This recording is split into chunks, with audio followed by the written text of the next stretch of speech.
अरे जी दोस्तों, आप लोग देखिए, खूब सारा प्यार दुलार दीजिए हमारे चैनल को। और जो है कि आप लोग बने रहिए, हमारा वीडियो देखिए तो खूब सारा प्यार दुलार दीजिए दोस्तों।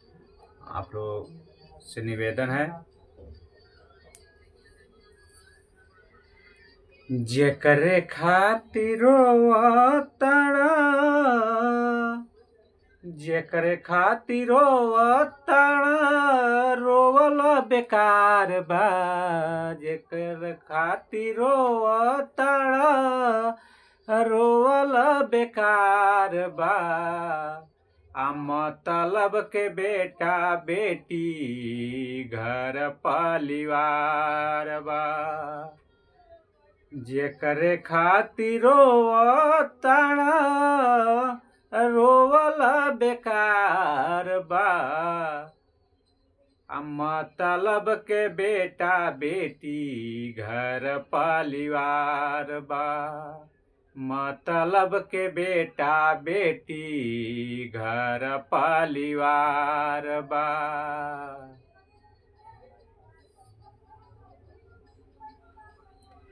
जेकर परिवार वे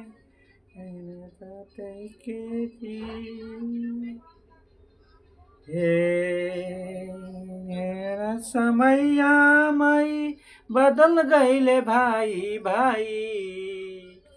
बदलल समैया मई बदल गईले भाई भाई। मतलब के दुनिया बा, मतलब के भाई भाई। बदल गईले भाई भाई। नया में सबहू के जलील हो गईल माई। तोहरा के देखले केतना दिन हो गईल माई। तोहरा के देखले केतना दिन हो गई। बदलल समैया माई बदल गईले भाई भाई। माया में सबहू के जलील हो गईल माई। तोहरा के देखले केतना दिन हो गईल माई। तोहरा के देखले केतना दिन हो गई।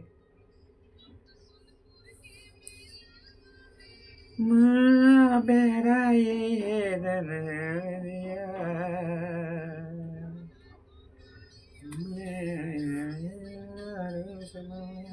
कौना नगरिया से आइला तिलकार साले।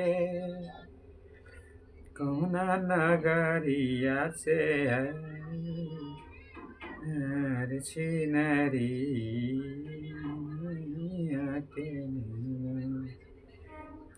अपने भैया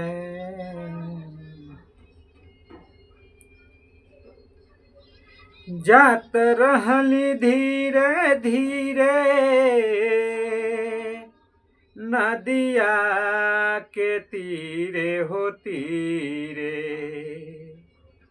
आची आँखी देखली असुंदर शरीरिया गिया लागल हो राम।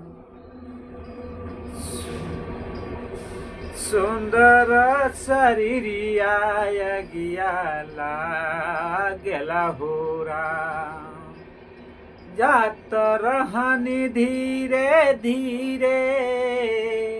नदिया के तीरे हो तीरे। काची आँखी देखली सुंदर शरीरिया गिया लागल हो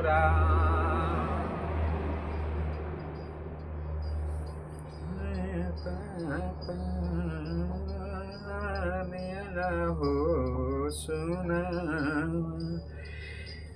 काचे अमवा तुड़ल ए पापा। बगैचा कैला हो सुनावा।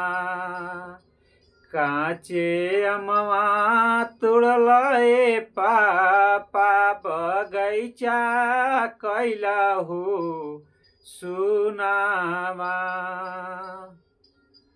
अरे सुंदर धियावा बिसरला हो पापा